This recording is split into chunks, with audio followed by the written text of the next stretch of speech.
Welcome students BA third year के six semester इसके compulsory history का पेपर जो है पेपर कोड A050603T।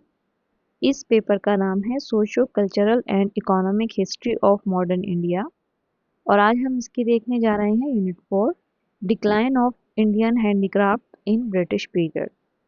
तो इसके बारे में मैं थोड़ा सा आपको चैप्टर के बारे में इंट्रो दूं तो वो ये है कि हम इसमें देखेंगे कि जो ब्रिटिश पीरियड था यानी कि जो काल था ब्रिटिश पीरियड का, उस दौरान जो भारतीय हस्तशिल्प है उसमें जो पतन हुआ वो किस तरह था। कभी भारत अपने हस्तशिल्प के लिए पूरी दुनिया में प्रसिद्ध था। ढाका की मलमल, बनारस की साड़ियाँ और कारीगरों की अद्भुत कला विदेशी यात्रियों को भी चकित कर देती थी। लेकिन ब्रिटिश काल में यही समृद्ध परंपरा धीरे धीरे पतन की ओर चली गई। आज हम इसी महत्वपूर्ण विषय decline of Indian handicraft in British period को समझने की कोशिश करेंगे। तो चलिए, अभी तो समय की कमी के चलते हम इसको अभी तो एमसीक्यू के माध्यम से यानी कि मल्टीपल चॉइस क्वेश्चन के माध्यम से ही देखने की कोशिश करेंगे। तो आज हम देखने जा रहे हैं क्वेश्चन 1 to 15।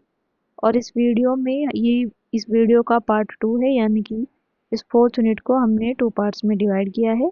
इसके कुछ क्वेश्चंस को हम देखेंगे इस पार्ट में और बाकी के जो क्वेश्चन बचेंगे उनको देखेंगे अगले पार्ट में। तो चलिए शुरू करते हैं पहले क्वेश्चन के साथ। भारतीय लौह एवं इस्पात उद्योग की प्राचीनता का एक उदाहरण दीजिए। अशोक की लाट, दिल्ली का लौह स्तंभ, अजंता एवं अलोरा की गुफाएं या उपरोक्त सही। तो गेस कीजिए इसका सही आंसर। तो देखिए, इसमें से अजंता और एलोरा की गुफाएं तो हट जाएगा, क्योंकि अजंता और एलोरा की गुफाएं जो हैं वो लौह और इस्पात उद्योग पे नहीं है, बल्कि वो उसमें पत्थरों पे काम किया गया है। तो यहाँ से सी और डी हट जाएगा, हमारे पास बचेगा ए और बी। यानी कि सी और डी को एलिमिनेट करने के बाद हम ऑप्शन ए और बी में से चूज करेंगे। तो इसमें से हमारा सही ऑप्शन हो जाएगा ऑप्शन बी, दिल्ली का लौह स्तंभ। तो दिल्ली के लौह स्तंभ के बारे में शायद आपने पहले सुना भी होगा, नहीं सुना हो तो मैं बता दूं कि ये एक इतना अच्छा कारीगरी का एक नमूना है कि इस पे आज तक ये 1000 सालों के लगभग इसको टाइम हो गया है, और ये धूप में बारिश में ये सब सहता है, लेकिन फिर भी इस पे आज तक जंग नहीं लगी है। जंग तो आप समझते होंगे, जैसे मान के चलो आप कभी कोई लोहे का जो सामान है उसको अगर बारिश में डाल दो, या बारिश नहीं भी हो ऐसे भी डाल दो, तो आप देखोगे कुछ टाइम बाद उसके ऊपर एक भूरे रंग की परत जमने लगती है, और धीरे धीरे वो लोहा क्या होता है, खराब होने लगता है। उसी को जंग लगना कहते हैं। दिल्ली का जो लोह स्तंभ है वो भारतीय धातु कर्म का बहुत अच्छा उदाहरण है, और ये है कुतुब मीनार परिसर में। दिल्ली में जो कुतुब मीनार परिसर है वहाँ ये स्थित है। और इसका इतिहास कुछ ऐसा है कि इसे प्राचीन काल में चंद्रगुप्त द्वितीय विक्रमादित्य के समय लगभग चौथी या पांचवी शताब्दी में बनवाया हुआ माना जाता है। अभी इसका कुछ कंफर्म नहीं है कि किसने बनवाया है, बाकी इस पे चंद्र नाम लिखा हुआ मिलता है और फिर उसको जोड़ते हैं चंद्रगुप्त द्वितीय के साथ। इस पर संस्कृत भाषा में ब्राह्मी लिपि में शिलालेख भी लिखा हुआ है, और जिसमें एक महान राजा की प्रशंसा की गई है। और इसका कुछ मैं बता दूं आपको, तो इसकी हाइट है 7.2 मीटर और वजन है 6 टन। तो आप सोच पा रहे होंगे बहुत ही भारी है ये लौह स्तंभ। और 1000 से अधिक सालों से ये वहीं वहां तो नहीं है, मतलब कहीं भी है, लेकिन इसमें आज तक जंग नहीं लगा है। अब ये कुछ लोगों का मानना है कि ये गुणवत्ता का लोह का मिश्रण और सतह पर एक पतली ऑक्साइड परत जंग को लगाने से रोकती है, और ये प्राचीन भारतीय धातु विज्ञान की उन्नत तकनीक को भी दर्शाता है। अब बाकी तो पता नहीं खैर एक्चुअल में किसने बनवाया कैसे बनवाया, लेकिन अभी जो हमें देखने में मिलता है कि ये जो लौह स्तंभ है कुतुब परिसर में, ये काफी अच्छा उदाहरण माना जाता है भारत की पुरानी लौह मिश्रण तकनीक कह लीजिए या धातु तकनीक का। तो चलिए देख लेते हैं अगला प्रश्न। सूती वस्त्र उद्योग का जन्मदाता कौन है? भारत, इंग्लैंड, अमेरिका या इटली? गेस कीजिए इसका सही जवाब। तो इसका सही जवाब हो जाएगा ऑप्शन ए, भारत। तो भारत जो है बहुत पहले से ही आपने पढ़ा भी होगा कि कॉटन में यानी कि सूती वस्त्रों में अपना महत्वपूर्ण स्थान रखता है। और आप देखें अगर तो सिंधु घाटी सभ्यता के टाइम से ही कपास की खेती होती थी, और उसकी यूज करके कपड़े भी बनाए जाते थे। ऐसा कहते हैं कि सबसे पहली बार जो कपड़े बनाए हैं वो हड़प्पा सभ्यता के लोगों ने बनाए हैं। भारत के इतिहास में सूती वस्त्र का बहुत महत्वपूर्ण स्थान रहा है और प्राचीन काल से ही भारत कपास का उत्पादन करता रहा है। सिंधु घाटी सभ्यता, और सिंधु घाटी सभ्यता कब थी? 2500 ईसा पूर्व से रही है, यानी कि काफी पुराना टाइम हो गया है। और कपास के उद्योग के प्रमाण मिले हैं और कुछ दर्शाते हैं कि भारत में वस्त्र निर्माण की उन्नत तकनीक मौजूद थी। मध्यकाल में भारतीय सूती वस्त्र, विशेषकर मलमल और छपाई वाले कपड़े, देखिए मलमल एक अलग टाइप का कपड़ा होता है मलमल, और उस मलमल पे ही छपाई के कपड़े विश्व भर में प्रसिद्ध थे। ये यूरोप वाले जो देखेंगे ना, यूरोप वाले आए थे लगभग। यूरोप में मैं ये नहीं कह रही हूँ सिर्फ ईस्ट इंडिया कंपनी, बाकी और भी कंपनीज थी, उनमें से कुछ लोग भारत से वस्त्र व्यापार के लिए ही आए थे। औपनिवेशिक काल में ईस्ट इंडिया कंपनी की नीतियों के कारण भारतीय कुटीर उद्योग को भारी नुकसान हुआ। अब वो कौन सी तकनीक थी उनको देखेंगे हम आगे, लेकिन इसके बावजूद सूती वस्त्र की आर्थिक और सांस्कृतिक पहचान बनी रही थी। इस प्रकार जो सूती वस्त्र थे न केवल भारत की प्राचीन तकनीकी दक्षता को दर्शाते हैं, बल्कि देश के आर्थिक इतिहास और वैश्विक व्यापार में उसकी भूमिका को भी दर्शाते हैं। ठीक है, आपको इतना समझ आया होगा, आप इसको याद रखेंगे क्योंकि हड़प्पा सभ्यता से ही हम सूती वस्त्र का देखते हैं, मतलब उसका बनना और उसकी प्रोसेसिंग को देखते हैं। तो इस तरीके से सूती वस्त्र उद्योग का जन्मदाता हो जाएगा भारत। चलिए अगला प्रश्न देख लेते हैं। अरब देशों में आबे हयात किसे कहा जाता था? बढ़ईगिरी को, ढाका की मलमल को, मिर्जापुर की कालीनों को, या अशोक की लाट को? तो इसका सही जवाब हो जाएगा ऑप्शन बी, ढाका के मलमल को। तो जैसा कि मैंने आपको बताया कि पहले यानी कि ईस्ट इंडिया कंपनी के आने से पहले भारत बहुत सारी कारीगरी और वस्त्र उद्योग में काफ़ी फेमस था। इसमें से जो ढाका की मलमल है वो बहुत ज़्यादा फेमस थी और इसको अरब देशों में कहा जाता था, ढाका की मलमल को आबे हयात। ठीक है, जैसे आप देखेंगे कि काली मिर्च थी उसको शायद यमन प्रिया कहा जाता था, इसी तरीके से अरब देशों में आबे हयात कहा जाता था किसको? ढाका की मलमल को। चलिए देखते हैं अगला प्रश्न। ब्रिटिश उपनिवेशवाद के किस चरण को औद्योगिक पूंजीवाद का चरण कहते हैं? 1757 से 1813, 1858 के बाद, 1813 से 1858, या इनमें से कोई नहीं? गेस कीजिए इसका सही जवाब। इसका सही जवाब हो जाएगा ऑप्शन सी, 1813 से 1858 तक। अच्छा, ये उपनिवेशवाद का क्या चरण है इसको हम थोड़ा सा समझने की कोशिश करते हैं। देखिए जैसा कि आप जानते ही हैं कि पहले हुआ था प्लासी का युद्ध। प्लासी का युद्ध 1757 में, उसके बाद हुआ था बक्सर का युद्ध 1764 में, और उसके बाद स्थितियां कुछ कुछ ऐसी बनी कि जो ब्रिटिश उपनिवेशवाद है उसका पूरा कब्जा हो गया था किस पे? भारत पे।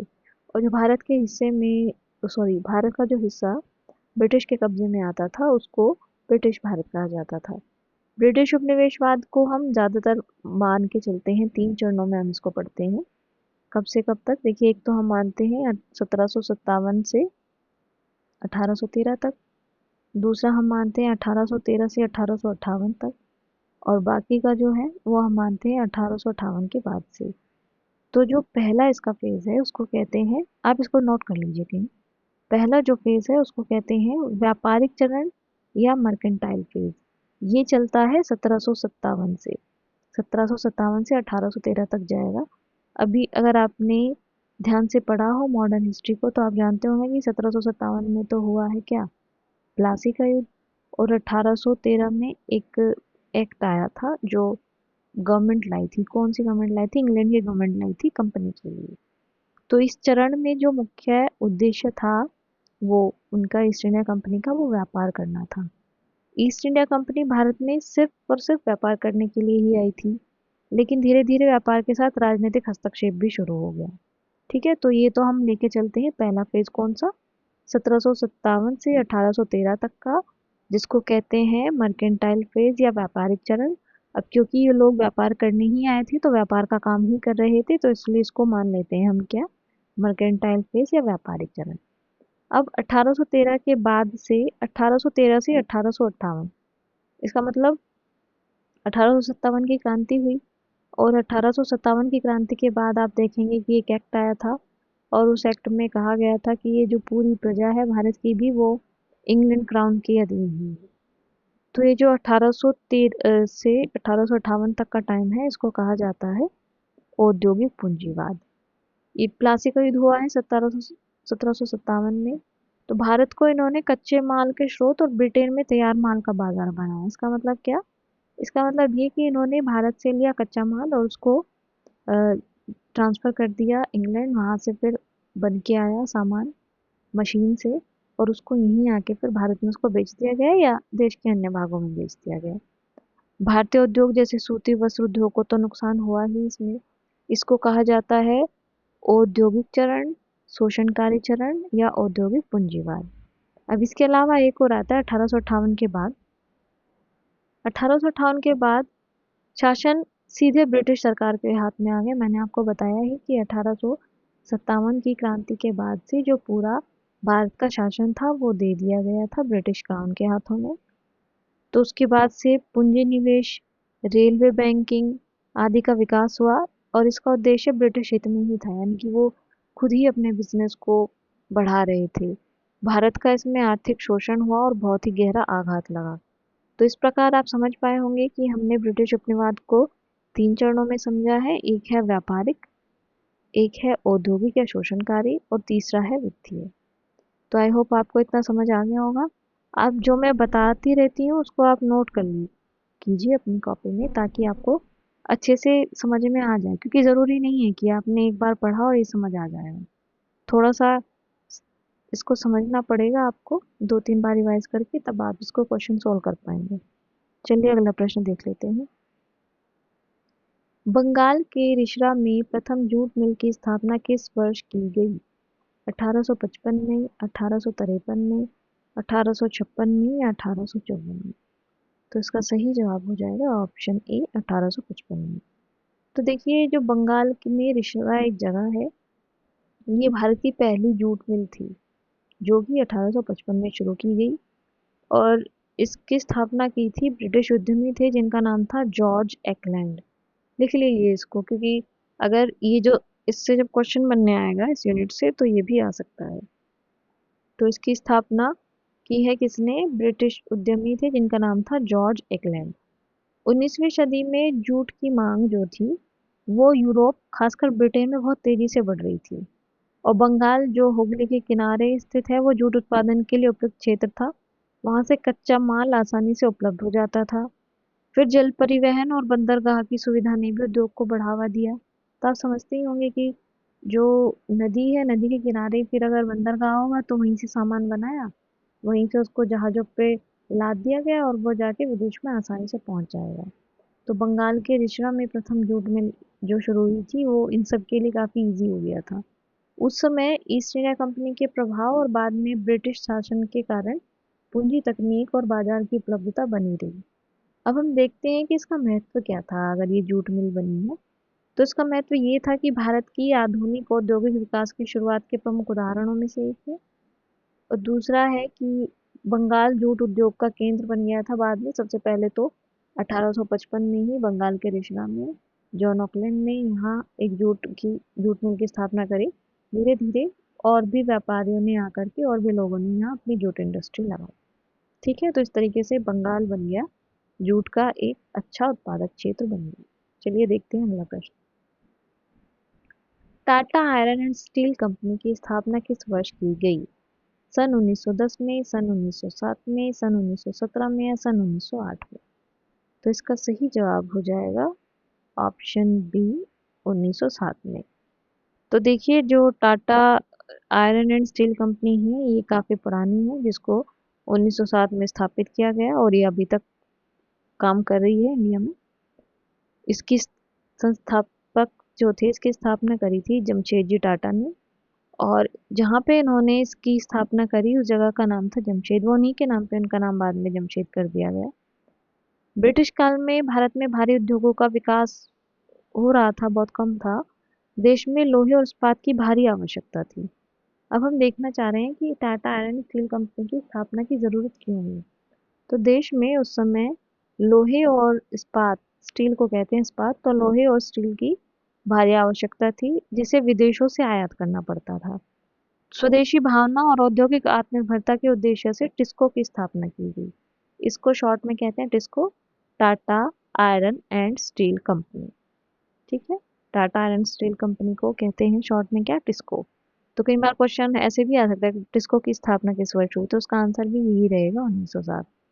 ये भारत की पहली आधुनिक इस्पात कंपनी थी। जब प्रथम विश्व युद्ध चल रहा था 1914 से 1918 तक, उसके दौरान इस कंपनी ने ब्रिटिश सरकार को बड़ी मात्रा में स्टील की आपूर्ति की। ये देखिए, इसकी स्थापना तो हो गई है 1907 में, तो इसने बनाने का काम शुरू कर दिया होगा। उसके बाद फिर 1914 से 1918 तक चला था प्रथम विश्व युद्ध, जिसकी यहाँ से काफ़ी अच्छी मात्रा में यहाँ से पूर्ति कर रहा था कौन? टाटा एंड स्टील कंपनी, इनकी ब्रिटिशर्स की काफ़ी लार्ज अमाउंट में इनको यहाँ से लोहा इस्पात का निर्यात किया जा रहा था। अभी इसका नाम टिस्को है, टाटा स्टील के नाम से भी जानते हैं। यहाँ पे आपको दिख भी रहा होगा, इधर लिखा हुआ है Tata Steel #we also make tomorrow. तो ये आज तक भी है। इसने भारतीय उद्योगों की नींव रखी और औद्योगिक विकास और रोजगार सृजन में महत्वपूर्ण योगदान दिया था। तो चलिए, इतना आपको समझ में आया होगा कि टिस्को की स्थापना जमशेदपुर में 1907 में की गई थी, जमशेदजी टाटा के द्वारा। चलिए देखते हैं अगला प्रश्न। पहली जूट मिल की स्थापना रिश्रा बंगाल में कब की गई? 1855 में, 1818 में, 1833 में, 1854 में। इसको तो आप बड़ी आसानी से कर पाएंगे। तो इसका सही आंसर हो जाएगा ऑप्शन ए। तो बंगाल की रिश्रा कंपनी वो पहले ही था, इसी को मतलब थोड़ा वर्डिंग चेंज होगी क्वेश्चन में कि पहली जूट मिल की स्थापना रिश्रा बंगाल में कब की गई थी, तो वो की गई थी 1855 में। चलिए देख लेते हैं अगला प्रश्न। निम्न में से कौन सा कथन 19वीं सदी के पूर्वार्ध के दौरान भारत पर औद्योगिक क्रांति के प्रभाव की सही व्याख्या करता है? भारतीय हस्तशिल्प बर्बाद कर दिया गया था। भारतीय कपड़ा उद्योग में बड़ी संख्या में मशीनों का आगमन। पूरे भारत में रेलवे लाइन का विस्तार। ब्रिटिश वस्तुओं पर आयात शुल्क। चूज कीजिए इसका सही आंसर। इसका सही आंसर हो जाएगा ऑप्शन ए, भारतीय हस्तशिल्प बर्बाद कर दिया गया था। तो देखिए, भारतीय हस्तशिल्प बर्बाद करने के पीछे कारण ये है कि पहले तो क्या होता था, लोग कपास लेते थे, उसको कटाई करते थे चरखे से, उसके बाद उसका कपड़ा बना दिया जाता था, वो भी हाथ से ही होता, मैनुअली सब काम होता था। लेकिन जब औद्योगिक क्रांति आई इंग्लैंड में, तो वहाँ सब काम मशीनों से होने लग गए। अब सब काम मशीनों से होने लगे, तो ऐसी स्थिति में अंग्रेजों ने क्या किया, यहाँ से कपास लिया कच्चा माल और उसको वो भेज देते थे इंग्लैंड। फिर इंग्लैंड में मशीन में बनते थे कपड़े और वापस आके उसको बाजार में बेच दिया जाता था। तो ऐसे में जब लोगों को मिल रहा है मशीन का बना हुआ, हालांकि थोड़ा एक्सपेंसिव तो होते थे ये, लेकिन फिर भी लोगों ने उसी को परचेज करना शुरू कर दिया और धीरे धीरे क्या हुआ कि भारतीय हस्तशिल्प बर्बाद कर दिया गया। ठीक है, चलिए देख लेते हैं फिर हम अगला प्रश्न। वाणिज्यिक पूंजीवाद का चरण किस समय काल को कहा जाता है? 1813 से 1858, 1757 से 1813, 1858 के बाद या इनमें से कोई नहीं। तो ये बात कर रहा है किसकी? वाणिज्यिक पूंजीवाद की। तो आपको याद होगा, अभी मैं इससे 2-3 पहले क्वेश्चन में मैंने कराया था कि इस तरीके से हमने उपनिवेशवाद के चरण को 3 भागों में डिवाइड किया है। पहला मर्केंटाइल फेज कहते हैं इसको, या व्यापारिक चरण कहते हैं, और दूसरा भी बताया था और तीसरा भी बताया था। तो देखते हैं इसका सही जवाब क्या है। इसका सही जवाब है ऑप्शन बी, 1757 से 1813। चलिए देख लेते हैं अगला प्रश्न। मुगल सम्राट ने कितने रुपए में ईस्ट इंडिया कंपनी को बंगाल, बिहार एवं उड़ीसा की दीवानी प्रदान की थी? 20 लाख रुपए, 26 लाख रुपए, 22 लाख रुपए या 52 लाख रुपए? गेस कीजिए इसका सही आंसर। इसका सही आंसर हो जाएगा ऑप्शन बी, 26 लाख रुपए। तो देखिए, मुगल सम्राट जो थे, जिनका नाम था शाह आलम द्वितीय, उन्होंने 1765 में ईस्ट इंडिया कंपनी को बंगाल, बिहार और उड़ीसा की दीवानी दे दी थी। दीवानी देने का मतलब है कि राजस्व वसूल करने का अधिकार दे दिया गया था ईस्ट इंडिया कंपनी को। इसके बदले में कंपनी सम्राट को देगी 26 लाख रुपए। ठीक है, हर साल कंपनी देगी सम्राट को 26 लाख रुपए। ये इलाहाबाद की संधि के तहत किया गया था। आपको पता ही है कि 1757 में हुआ था प्लासी का युद्ध, 1764 में हुई थी इलाहाबाद की संधि, और जब इलाहाबाद की संधि हुई थी तो उस संधि में बंगाल, बिहार और उड़ीसा की दीवानी यानी कि राजस्व वसूली का अधिकार दे दिया गया था ईस्ट इंडिया कंपनी को। तो उसी से ये राजस्व वसूल करते थे और उसके बदले में ये सम्राट को क्या देंगे? सम्राट को देते थे 26 लाख रुपए। ठीक है, आपको इतना समझ आया होगा। 11वां प्रश्न है कि कृषि संबद्ध उद्योग थे कताई, रस्सी एवं चटाई बुनना, गुड़ एवं शक्कर बनाना, उपरोक्त सभी। तो इसमें से ये पूछना चाह रहा है कि जो कृषि से संबंधित उद्योग हैं वो कौन से हैं। तो इसका सही जवाब हो जाएगा ऑप्शन डी, उपरोक्त सभी। तो देखेंगे ज्यादातर सभी जो उद्योग होते हैं वो कृषि से ही संबद्ध होंगे। कैसे? कताई की बात करते हैं तो पहले उसके लिए हमें कॉटन चाहिए। कॉटन कहाँ उपजेगा? खेत में, तो यानी कि वो कृषि से संबद्ध हो गया। दूसरा है रस्सी एवं चटाई बुनना, तो रस्सी और चटाई बुनने के लिए जिन हमें पत्तियों की जरूरत पड़ती है वो भी खेत से ही उगते हैं, तो वो भी कृषि संबद्ध हो गए। अब बात आती है गुड़ और शक्कर की, तो गुड़ और शक्कर बनता है गुड़ से, सॉरी गुड़ और शक्कर बनता है ईंख से, ईंख यानी कि गन्ने से। और गन्ना कहाँ उपजाया जाता है? खेत में। तो इस तरीके से ये भी कृषि से संबंधित हो जाएगा। तो इस तरीके से हमारा सही जवाब हो जाएगा ऑप्शन डी, उपरोक्त सभी। चलिए देखते हैं अगला प्रश्न। विश्व भर में प्रसिद्ध थी ढाका के मलमल की, लखनऊ की कढ़ाई एवं बनारस की साड़ियों की, कश्मीर, अमृतसरी व लुधियाना के शॉल की, और उपरोक्त सभी। इसका सही जवाब हो जाएगा ऑप्शन डी, उपरोक्त सभी। तो देखिए, पहले ढाका के मलमल पूरा वर्ल्ड फेमस था। लखनऊ की कढ़ाई, लखनऊ की कौन सी कढ़ाई? चिकनकारी कढ़ाई। चिकनकारी कढ़ाई मोस्टली की जाती है वाइट कपड़े पे और वाइट धागे से होती है, ये हाथ से ही की जाती है। बनारस की साड़ियों के बारे में तो आपने सुना ही होगा, अभी तक बहुत फेमस है। उसके अलावा कश्मीर, अमृतसर और लुधियाना की शॉल भी पूरे विश्व में बहुत ही फेमस थे और बहुत ही उनकी डिमांड थी। ठीक है, चलिए देखते हैं अगला प्रश्न। ब्रिटिश सरकार की औद्योगिक नीति का उद्देश्य था भारतीय उद्योगों को प्रोत्साहन देना, भारतीय शिल्पकारों का दमन करना, विदेशी व्यापार को संतुलित करना, या निर्यात बढ़ाना। गेस कीजिए आप, इसका सही जवाब क्या होगा? इसको अपनी कॉपी में नोट कर लीजिए, नहीं तो इसको कमेंट बॉक्स में ही आंसर दे दीजिए कि इसका सही आंसर क्या हो सकता है। तो चलिए हम देख लेते हैं फिर इसका सही जवाब क्या है। इसका सही जवाब है ऑप्शन बी, भारतीय शिल्पकारों का दमन करना। तो मैंने जैसा कि आपको बताया कि जो औद्योगिक क्रांति आ चुकी थी इंग्लैंड में, वहाँ से उन्होंने मशीन से बने हुए कपड़े भारत में लाकर बेचने शुरू कर दिए, जिससे कि भारतीय शिल्पकारों की औद्योगिक नीति, मतलब सीधी सी बात है, वो बना रहे हैं किससे? मशीन से बना रहे हैं। इससे जल्दी भी बन जाता है और खूब अमाउंट में बना सकते हैं। यहाँ ये हाथ से कर रहे हैं काम और वो काफ़ी धीरे होगा और मजबूती भी उसकी शायद उतनी नहीं होगी मशीन वाले काम की, जितना अट्रैक्टिव मशीन वाला वर्क दिखता था। इस तरीके से जो भारतीय शिल्पकार जो है उनका दमन हो गया था। इस तरीके से इसका सही जवाब हो जाएगा ऑप्शन बी। चलिए देख लेते हैं अगला प्रश्न। भारतीय उद्योग पनप रहे थे राजा महाराजाओं एवं सामंत लोगों के संरक्षण में, ब्रिटिश सरकार के संरक्षण में, उद्योगपतियों के संरक्षण में, उपरोक्त सभी के संरक्षण में। तो उसका सही जवाब हो जाएगा ऑप्शन ए, राजा महाराजाओं एवं सामंत लोगों के संरक्षण में। देखिए, अगर आप देखिए मुगल्स में देखेंगे तो मुगल्स के लिए ही जो राजा महाराजा जो कपड़े पहनते थे, जो आभूषण पहनते थे, या जिन बर्तनों का उपयोग करते थे, वो ज़्यादातर यहीं कुछ कारखाने टाइप उन्होंने स्थापित कर दिए थे। जैसे फिरोज शाह तुगलक की बात करेंगे तो फिरोज शाह तुगलक ने तो 1.5 लाख गुलामों का एक ग्रुप था उनके पास। उसमें से कुछ गुलामों को उन्होंने लगा रखा था यही सब कारखानों में काम करने के लिए। तो इस तरीके से आप देख पा रहे होंगे कि जितना भी उद्योग था, देखिए, लग्जरियस जो चीज़ें हैं उनको कंज्यूम कर पाएगा वही जिसके पास पैसा है। वही मान के चलो सोने की थाली में खा पाएगा, अलग अलग आभूषण पहन पाएगा। उस टाइम पे तो कपड़े भी बहुत महंगे थे, तो कपड़ों का नया नया डिज़ाइन या कपड़ा बुनने का काम करवाएगा। तो अपना उनका एक पर्टिकुलर पर्सनल वो होता था, पर्सनल कारखाने होते थे जहाँ से उनके लिए कपड़े, बर्तन, आभूषण और अलग अलग चीज़ें भी, कालीन वगैरह, ये सब बन के आया करती थी। और ये किनके संरक्षण में होती थी? राजा महाराजा और सामंत लोगों के संरक्षण में। और जब मुगल्स चले गए तो मुगल्स के बाद में जो सामंत होते थे वो भी इनको संरक्षण देते थे। कवियों को संरक्षण भी यही सब देते थे, आप जानते ही होंगे। तो इस तरीके से इसका सही जवाब हो जाएगा ऑप्शन ए।